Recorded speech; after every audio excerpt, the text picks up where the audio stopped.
NFL primetime coming right at you. Would it be buyers, keepers, losers, weepers in Miami? Chicago passes the buck against the pack. Cleveland summons the savior. Is it enough to march past the Saints? The Jets couldn't catch anything, and the Falcons couldn't hold on. The Bills, would it be this easy to beat the Raiders? The Broncos look for a rare win at the Murph. A DT-TD in Seattle. Will the Chiefs continue their winning ways? Get in the holiday spirit. Prime time coming at you next.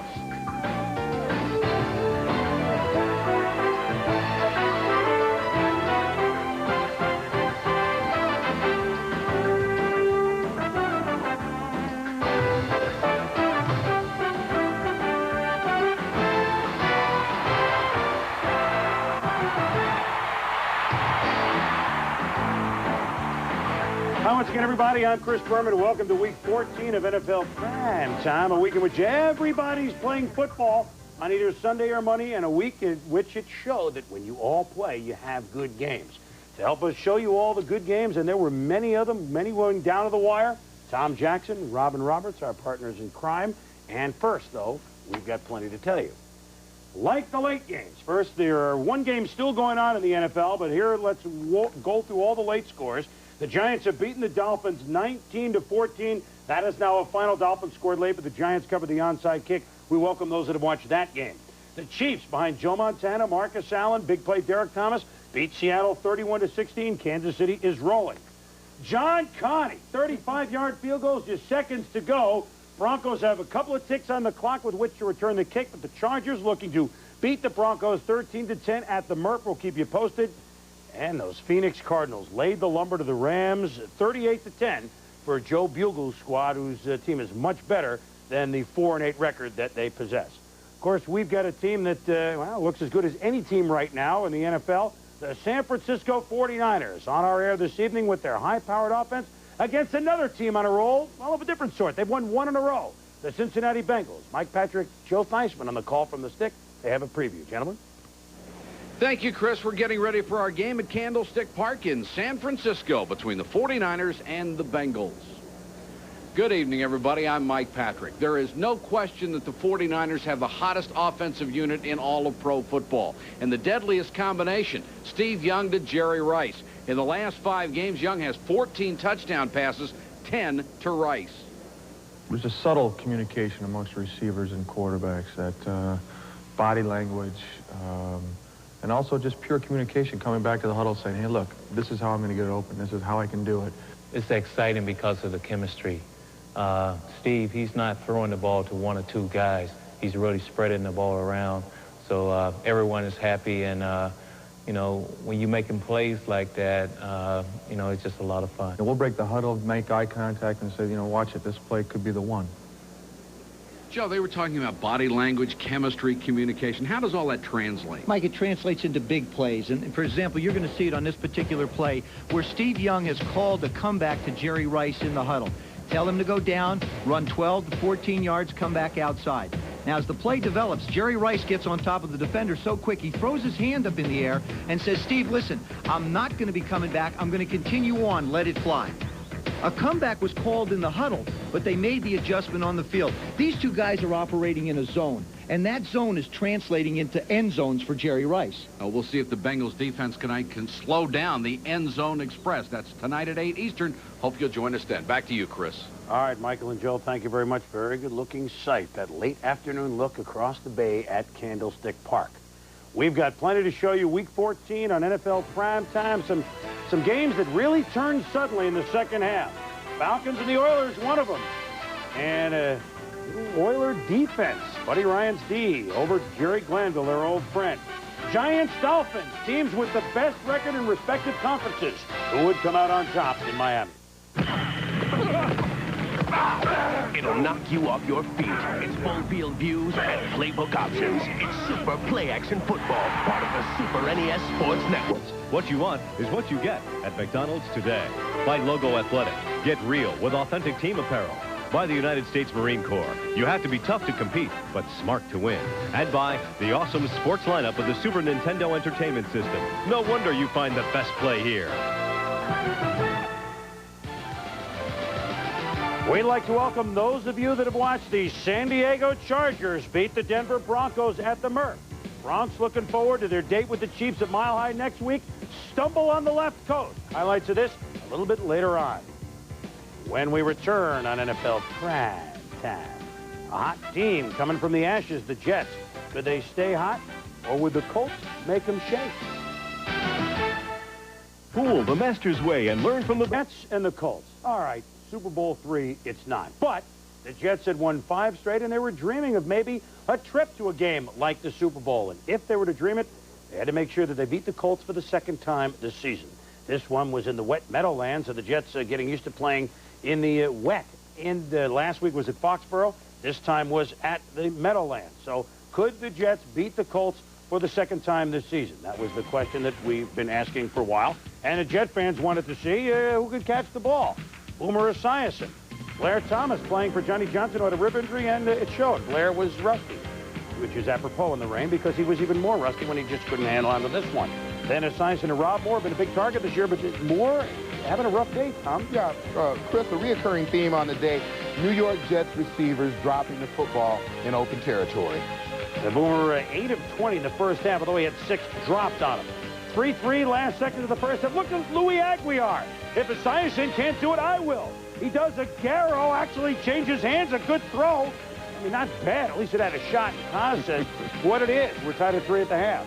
Third quarter, Esiason tries to get things going. This time to Chris Burkett. Plenty of time. Burkett on a crossing pattern makes a nice burst past Radicic, and then fools Jason Belser, and Burkett could go all the way. But he doesn't. Knocked out of bounds by Ray Buchanan. Would be a big play. Big play by Buchanan. Hold the Jets to a field goal on that drive at 6-3 against Ted Marchibroda's Colts. Game tied now at 6-all in the fourth quarter. Just under a minute and a half to go. Still tied at 6. Esiason looking for Johnny Mitchell, but Eugene Daniel, my brother, you are older than me, makes the pick, dances, looks to go forward, looks to go backwards, looks to go forward, does so. Nice return. Late hit by Ciapelli Malamala. Yeah, Malamala definitely made the hit out of bounds here and just managed to put the Colts 15 yards closer to a field goal. A costly play, no matter how you pronounce it, Tom. It was a penalty. And Dean Biasucci, it's up and it's good. 38-yarder. The Colts, who looked horrible on Monday night. They had lost 4 in a row. Boomer and the Jets had won 5 in a row. You figure it out. The Colts beat the Jets 9-6. This is a Colts team that last year against the Jets played 6-3 and 10-6 games. Have also in recent years won 10-8, 6-0, 9-5. Today they win at 9-6. If they keep it in single figures, oh, those Colts, they're always so dangerous, Tom. Did the Jets assume too much the, quote, easy schedule? They were going to roll to 9-4. You think they took too much for granted today? Well, I think a combination of 2 things. A lot of times you find out how valuable a guy is when he's missing from your lineup, and I think today the Jets found out how valuable Johnny Johnson is to them. The onus was put on Blair Thomas to carry the running game, and it was almost non-existent. And then Boomer Esiason was not helped along by the numerous drops. It seemed like a situation where they won 5 games in a row. You start thinking you're a little better than you are, and then you're brought back to reality by a loss like this. Yeah, they've got Washington next week, and then they have 3 tough games to close it out. So the Jets, the winning streak is gone. And I tell you what, the Colts, as we go inside the numbers, this is amazing, Tom. I mean, the Colts have only won 4 games all year, but 3 of them are by the same score. You got to be kidding. If it's 9-6, dial in the Colts over the Bengals, over the Pats, and over the Jets. That 23-10 win over the Browns, obviously an aberration. When we return, Jerry Glanville's return to the Dome got everybody jumping. Falcons imitating Oilers, imitating Falcons. We'll show you in a moment. But, Brent, you know, this is something you didn't know about us. I don't wear my shoes when I do this show either. He's telling the truth. He really Robin, doesn't. Okay, Robin, don't give away our trade secrets. But I tell you what, the Saints and the Browns, both of these teams, the year started first place, undefeated, beat the 49ers and Brent Jones.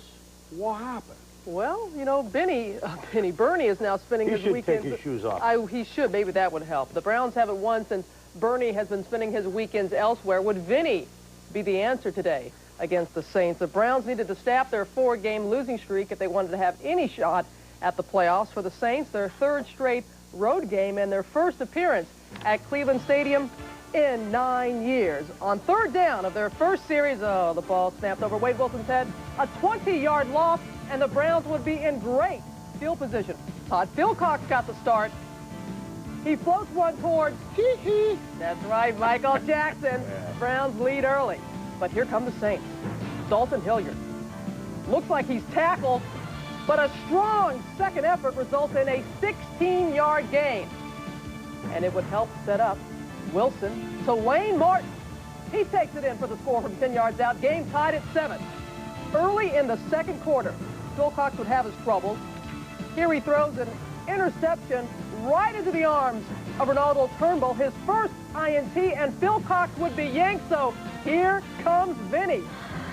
In trouble early. Testaverde with a screen pass to Leroy Horde. He busts loose. A 41-yard gain. Some fine running, but you know what, TJ? He got some help. Yeah, a great job by Vinny Testaverde of setting up the screen, looking to his right, coming back to his left at the last second. Horde sees the blocking setup, and then look at number 61, Steve Everett, their #1 rookie out of Michigan. Gets out in front, gets 10 yards downfield to spring him for the long gain. Wilson would have a rough day physically. Here he's sacked by Rob Burnett, and he's pumped because more is coming. Go on with your bad self. Anthony Pleasant. James Jones gets in on the act. Pleasant comes back for more. TJ, what's the problem? Well, Clay Matthews, Michael Dean Perry and company just ate up the offensive line of the New Orleans Saints. That doesn't happen often. The Browns recorded 9 sacks today, their most since 1988. Third quarter, tied at 10. Testaverde will find Jackson again in the end zone. 17-10 Browns. Jackson's AFC leading 8th touchdown reception. The Browns go on for the victory. 17-13, the Browns defense held the Saints to just 127 yards of offense. The Browns now back to 500, 6-6. After opening the season with 5 straight wins, the Saints have lost 5 of 7. After back-to-back losses on the road, the Steelers happen to be back at home against the P-Men. Drew Bledsoe still at the controls for the 1-10 pass. No score in the first quarter. Bledsoe hits Michael Timpson for a 48-yard gain. And that would set up this. Bledsoe scrambling and finds a diving Ben Coates. 7-0 P-Men. That was the Pats' first quarter touchdown all year. After a 31-yard Vincent Brisby catch, Pats deep in Steeler territory, Leonard Russell drags Kenny Davidson in the end zone. 14-0 Pats. Neil O'Donnell brings the Steelers back. Still 14-0 in the second now. Leroy Thompson takes it 36 yards before finally being hauled down at the Pats 6. Now the Steelers need to get on the board. They didn't have Barry Foster, who missed his 3rd game with a sprained ankle, but Merrill Hodge came up big. Here alone in the end of the end zone. That cuts the lead to 14-7. After a field goal makes it 14-10, Pats fall apart. Bledsoe, bad exchange with center Mike Arthur, and it is Steelers ball. Parcells, not happy. That turnover results in another Hodge touchdown, a 1-yard pass this time from O'Donnell. 17-14, Steelers now in the lead. Hodge's numbers, 8 catches, 51 yards, 2 touchdowns. Not bad at all. But the Pats self-destructed in the third. Bledsoe, rough day, throws it right into Kenny Davidson's numbers. Parcells can only shake his head. Next, Parnell Lake's turn. Bledsoe just throws it away. You know what's going to happen. Yes, Parcells is livid. So please don't try to read his lips, folks. More trouble, TJ. Yeah, a throw that should not have been counted as an interception. Once the ball touches the ground here, without the defensive back having control, and I don't think you can count that as control, should have been an incomplete pass, was counted as an INT. Parcells says, come here, son. I got a word for you. Less than 3 minutes left in the game. The Pats still have a chance. Down 3. 4th and 8. Michael Timpson catches it for a big gain for a first down. Parcells finally has something to be happy about. 3rd and goal. A minute left. Sam Gash gets down to the 1-yard line. So do you go for the tie or the win? They go for the win. 4th and goal. The quarterback sneaks, TJ. I think the only choice Parcells had was to go for the win, but Drew Bledsoe has to realize that he's got to get that 6'6" frame stretched out. That means arms stretched out. Get that ball across the plane of the goal line, especially on a 4th down, last play of the game. Great bubble there. 17-14, the Steelers with the victory. Bledsoe responsible for 6 turnovers, 1 fumble, 5 INTs, 18 of 46 for 296 yards. The Steelers sneak to 7-5. The Key-men fall to 1-7. They've lost 7 straight, and their last 6 by a total of 20 points. That's tough. And a game effort by New England. I mean, that was a Why, heck of an upset for them. They will win soon. But the Steelers got away by all those inches. They sneaked into it. Good game. Patriots gave a good effort. Now, we knew this one would be good going in, didn't we? You did. The Oilers at home against the Atlanta Falcons. Houston had won 6 in a row to forge into first place in their division. The Falcons have won 5 of 6 since Dion is back. And did I say back? Oh, yeah, we did. Jerry Glanville, regular season, first time back in the Dome. He left Houston after the 1989 season. I don't know, you add everything up, and has the makings of a 3-ring circus. Now, Jerry leaves tickets for Elvis and for George Bush. George got his, Elvis didn't get his, and Jerry got his. Kind of a mixed review at the Dome. Glanville's Falcons trailing 3-0. The little shovel pass from Bobby Hebert. Look at the work of unsung Eric Pegram. Just keeps churning 19 yards inside the 10. Then, inside the red zone, Hebert's target, Bobby Hebert, looks like he catches it, but Steve Jackson rips it away. Jackson making the play. Risen says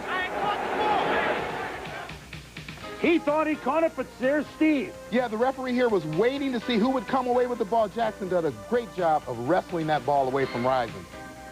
So, second quarter, same 3-0 score. This time, Risen thought he was open, but Marcus Robertson comes over to make the circus pick. Yeah, this is another great effort by the DB. You see Risen open for just a second, and then Robertson, look at him get up at the high point of his jump and grab the ball with his hands. Buddy Ryan's ball-hawking secondary doing the job. Sooner or later, Hebert's going to get it to Risen. He's had the rough elbow, but this time Risen slips down the left sideline. We throw underneath to Mike Pritchard to the Falcons, and this leads to a touchdown. 7-6 Atlanta at the half. Hebert just warming up. He would throw often in this game. Here's to Mike Pritchard, the over-the-shoulder catch deep in Oilers territory. Then Hebert to Risen. I see a bad moon Risen. Slams it. Does a Gibbons-like shake. Falcons 14 and the Oilers 6. But Warren Moon, boy, what a second half he's had of this season. Moon. Ernest Gibbons from Louisville, wide open. Look at him shake, juke, yeah, get out against Vinnie Clark. 5 catches for 89 for Ernest Gibbons. The blitz, and what a great throw to Webster Slaughter. Touchdown, the Oilers within 14-13. Great play by Moon. This time he has the time. The Hayward Jeffries across the middle. Tries to get in the end zone, and Jesse Solomon falls on it for the Falcons. What's the play, Tom? Great job by Hayward trying to stretch out, but he should have been called down right there when his knee was down. But the Falcons get the ball, but no! The Oilers get the ball. William Fuller, the rush man with the hit. Ray Childress, the recovery, 20-14 Houston. Bubba McDowell, number 25, takes the inside, leaves Fuller alone on the outside for the big blindside hit. Fuller and Childress, defensive line mates, combined for the touchdown. Now it's 20-14 in the fourth. And Steve Jackson, again, is there, makes the pick, makes the turn, sets up a field goal, 23-14. And then Hebert would continue to throw the pick 6 times. Hebert was intercepted. Steve Jackson, one of the many Oilers victimized in that playoff game last January. Boy, he vindicated himself today. The Oilers spoiled Glanville's return, winning 33-17. They make the 6 picks.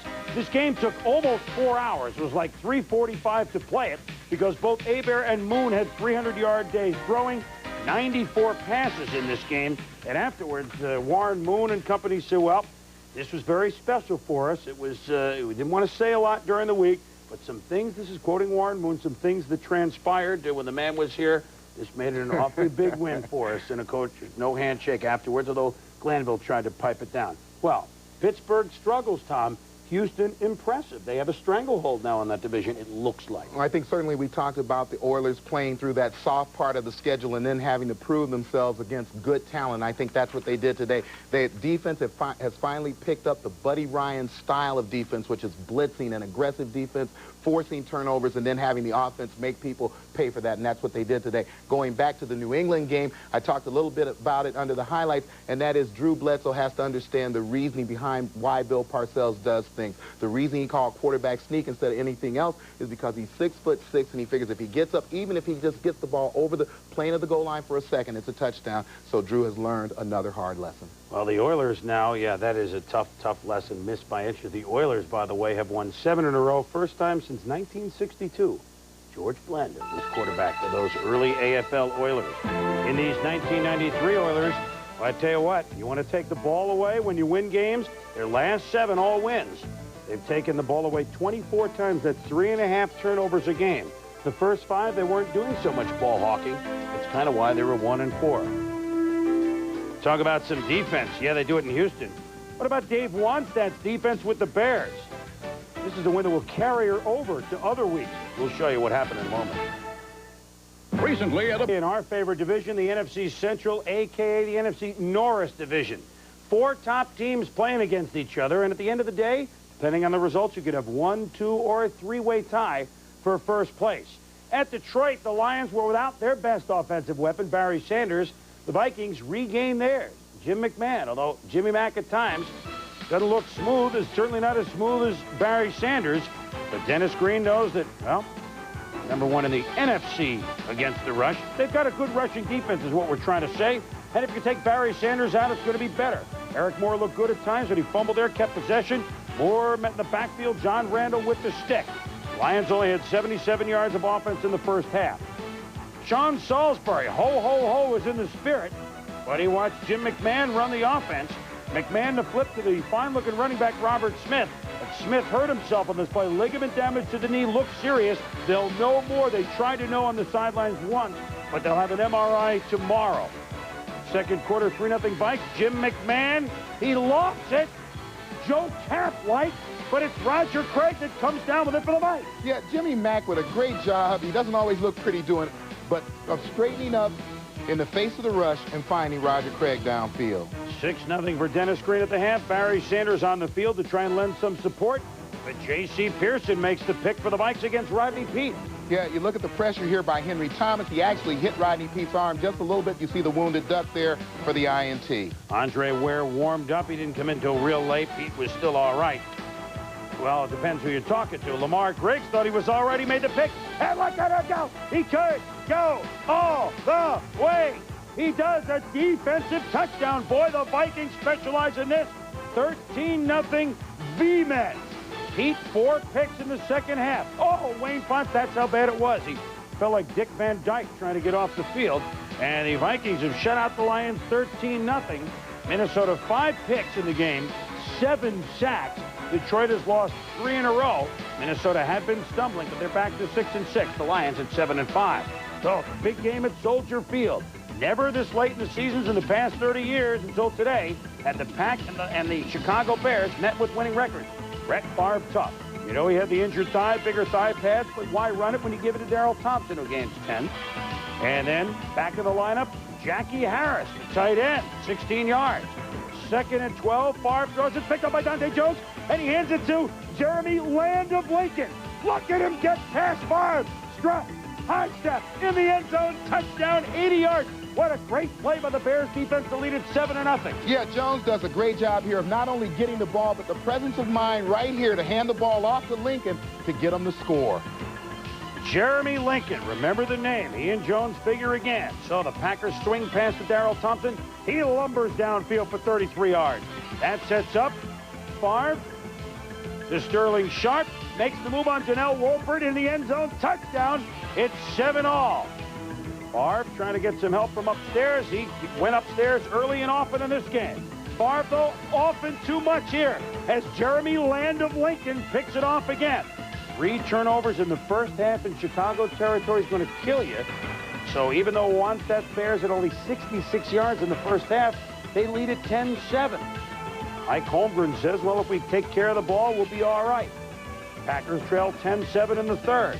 Favre, it's Dante Jones picks it off. No, it's rumbling, bumbling, stumbling. Get up, Dante. He's in the inferno. Favre can't get any hurdles. The high hurdles. 17-7, the Bears. Yeah, as you watch Brett Favre here, the ball pops out of his arm. He sees it hit the ground. You almost get the impression he didn't think it was a fumble. It was a good call by the official, but he didn't chase right away. After a field goal by the Pack makes it 17-10, the Bears make a turnover. Curtis Conway hit, fumbled, the Packers recover.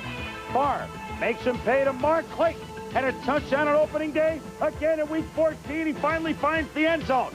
17-all. Not often do you score against the Bears in the third quarter. whatever that means. Jim Harbaugh knows he needs more points. 20-17 Bears, and Harbaugh lets it go. Between defenders, it's Terry Obie. Great catch. Yeah, great concentration by Obie in the middle of two defenders, Chris. 23-17, the Pack's still in it. 1st and 10 on their own 16. Favre throws, picked off by Mike Carrier.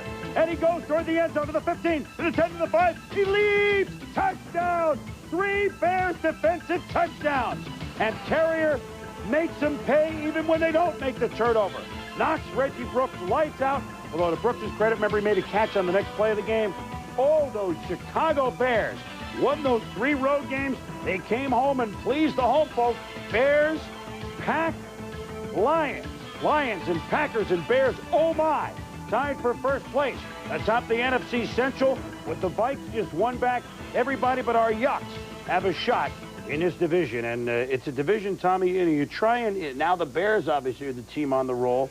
Is there a rule of thumb here in the NFC Central? Well, as a rule, and it's not something that you can depend on all the time, but as a rule, if you give up 3 defensive touchdowns, you're probably not going to win the game. You sure of that? That's a rule. But I think that when you look at the defense of the Chicago Bears, what you will see is an aggressive defense. They scramble around, and I think Wolford did a great job of taking Sterling Sharp away at least most of the day. You add that with Carrier and the big plays that he made at the end of the game, and this is a team that is on their way. They're on their way. The wrap-up of this division is intriguing for sure. And somebody please explain as we go inside the numbers. Now, maybe does this sum up the whole interesting 93 season? When Sean Salisbury's at quarterback instead of McMahon for starter, I mean, they throw for many more yards. He throws for many more passes. Here's the difference. Forget the yards. Jimmy Mack wins. It is often what am I trying to say? He's 5-3, 1-3. It is better to feel good than to look good. Got it. When we return to Raiders and the Bills. Can't believe I blew that. I'll be back.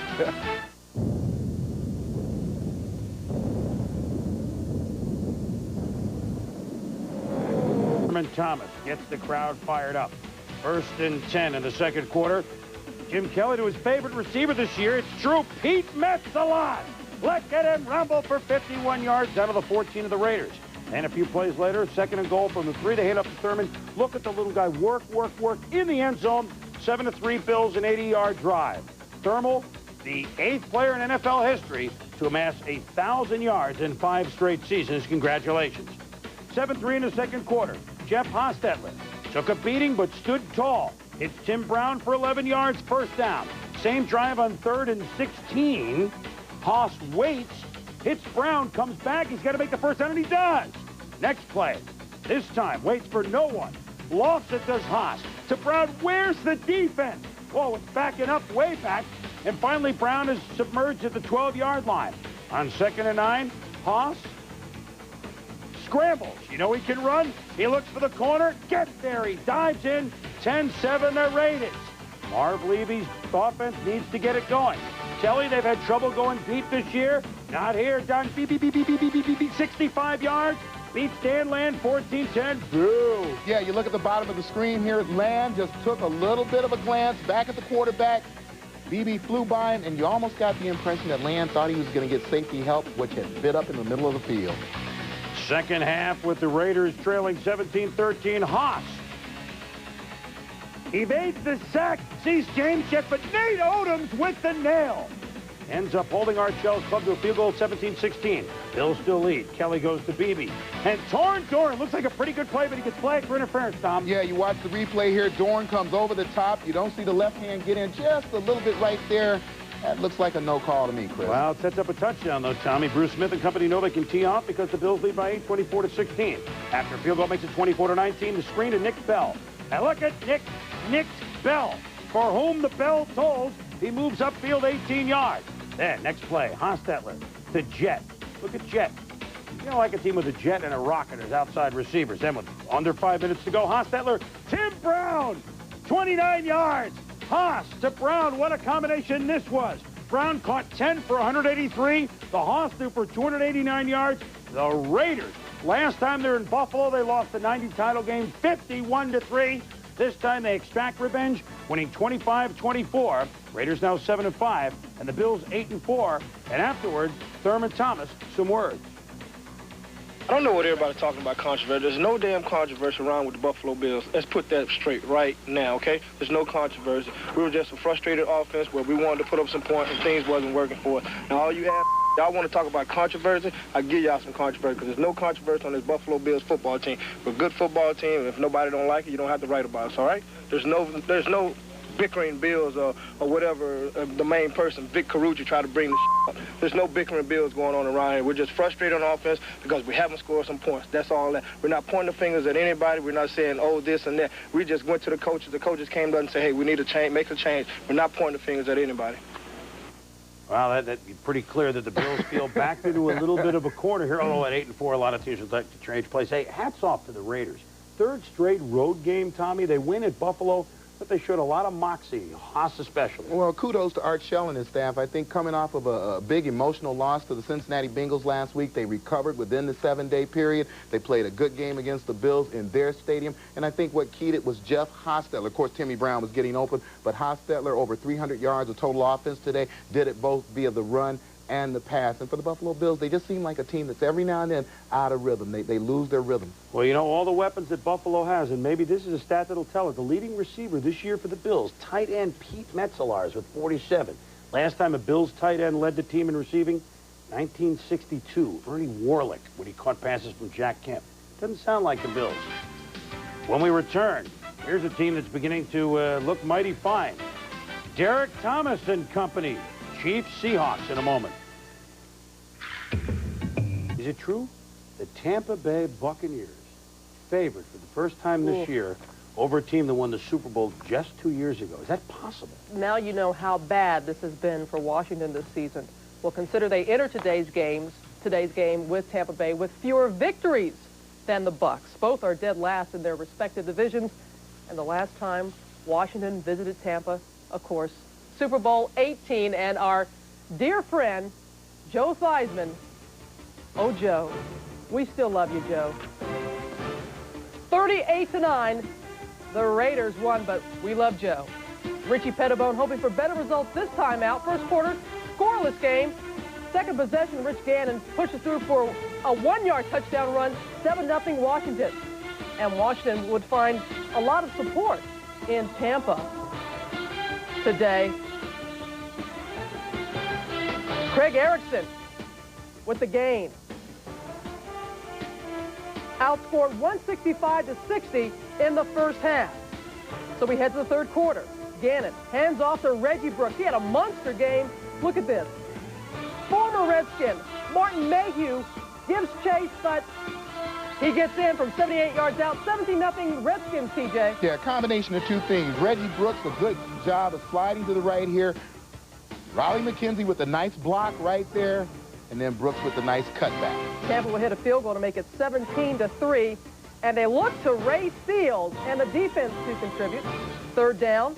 Santana Dotson bats it down, and big Ray Seals grabs it off the stomach for a touchdown. It's 17-10. Tampa Bay's defense, their second INT for a touchdown in 3 games. With Tampa gaining ground, Pettibone a bit concerned. Tampa's ball again. Erickson looks, and Kurt Savea, the linebacker, picks it off. Sneeze of Tommy Jackson. 23-10. He gets in, TJ. Yeah, just about as fast as me. I think Erickson does a great job here. A bad job of staring down the receiver so that Gavea had a chance to make a play on the ball before he actually saw it in the air. And Washington with the victory. 23-17. Brooks rushed for 128 yards and 20 carries. The third win of the season for Washington. Their first on the road. They're 3-9. So is Tampa Bay. How about the Rams and the Cards? One would win their 4th game of the season. Cardinals fans in support of Joe Bugel. First quarter, first drive. Ron Moore, the 1-yard touchdown run. The start of a big day. 7-0 Cards in the lead. Doink. Second quarter, 7-3 Cards leading. Steve Berline, the 22-yard strike to Gary Clark. Cards led 14-3. Still in the second quarter, Jerome Bettis. Super run. Dragging tacklers behind him. He rushed for 115 yards on 16 carries. 3 plays later, T.J. Rubley picked off by Lorenzo Lynch, halting the drive. early in the third. Moore, Ron Moore. He goes 19 yards for the score this time. Cards in the lead, 21-3. Late in the third, more Ron Moore. His third touchdown, 28-3 Cards. So what do? You bring in Jim Everett to replace Rubley. Everett to the rescue? Not hardly. This is just a second play from scrimmage. And the Rams fans feel like dialing 911. In the fourth, Berman gets greedy. The pass to Gary Clark. He heads for pay dirt. Just goes down at the 1-yard line, but fear not. Rob Moore is there. The first Card in 16 years to run for 4 touchdowns. Joe Bugle's team routs the Rams 38-10. Moore, 29 carries, 126 yards. Gary Clark, 8 catches for 159 yards and a touchdown. The third straight win over the Rams. So good, I'm sure, that Joe Bugle felt to see that support in Phoenix. Well, Joe Bugle still has a shot there. And all those Buccaneers. People have already said that in '95 when the Jacksonville Jaguars are in, right? Jaguars are 2-point favorite over Tampa Bay when they play at the Gator Bowl. Already that has been established. Well, teams that on a different end of the spectrum, Rob, the New York Giants and the Miami Dolphins. What do we have here at Joe Robbie Stadium? Well, going into the day, the team with the best record in the AFC against the best record in the NFC. A couple of coaches named Shula and Reeves who have been around. A couple of quarterbacks, the oldest 2 players in the league. 39-year-old Steve DeBerg, 38-year-old Phil Simms. To sum it up, some people who have done this before and have looked good doing this before. Here we go from Joe Robbie Stadium. Dan Reeves. Tommy said on game day, expect the backs to do the talking. Well, Phil Simms handed it to Rodney Hampton, and he goes 14 yards into the end zone, carrying a pair of Dolphins, 7-0 Giants early. Yeah, great block here by Jarrett Bunch on Jarvis Williams right there. That allows Hampton to get outside and get to the end zone. And the Dolphins, though, come back in the first quarter. Steve DeBerg, play action, steps up. Oh, let me tell you about Keith Jackson. He's done this to the Giants before. 44 yards and a little boat. Leads to a 6-yard Byers touchdown run, 7-7 in a good game. Dan Reeves says defensively, come on, now pick it up. In the second quarter, same score. DeBerg to Keith Byers. What a combination this was on Thanksgiving. But look at LT, one hand. Corey Miller stripped the ball. Don Shula concerned. An outstanding play by a veteran and a youngster for the Giants, Corey Miller. Yep, the takeaways have been the story. Phil Simms, as a veteran, will do especially capitalizes. Simms, play action, goes to one of his tight ends, Aaron Pierce. Look at Pierce. Look, Ma, one hand. Then, if you don't like one tight end, well, you do like one tight end. I've got more than one that I like. Howard Cross on what else? A crossing pattern to the post. 14-7 Giants at the half. Second half, Dolphins. There's Simms' numbers in the first half. Jesse Campbell blocks a field goal attempt by Stoyanovich. The Dolphins can pick it up, but Tommy, they got to make a first down. They don't do it, so even though they recover it, it's not their ball. You're exactly right, Chris. The ball was blocked behind the line of scrimmage. The kicking team could have picked it up and advanced it for a first down. They did not. Ball knocked around by the Giants right there. Finally recovered by the Dolphins. It doesn't matter. Giants ball. They certainly know the rules on that play. They know that it's the Giants ball. They also know that DeBerg smacked by Corey Miller and Keith Hamilton. Very dangerous here. He cut his chin and lip. Had to take 7 stitches. Went to the sideline for a while. But like a tough fighter, he's back with the blood dripping on the jersey. DeBerg to Terry Kirby, the rookie, for a first down. Then DeBerg, just when the Dolphins think they're going in, it's picked off by Greg Jackson. The Giants later get a safety to make it 19-7 on a 4th down Hail Mary. Tony Martin is there. The Dolphins have some life. Can they pull another one out late? Here's the onside kick. You think they're going left? I think so. And G-Man with the ball. Not this time for Shula, winning in the final minute. And the New York Giants are 9-3. Game and a half lead over the Cowboys pending their Monday nighter. Pending the 49ers game Sunday night, the Giants the best record in the NFC.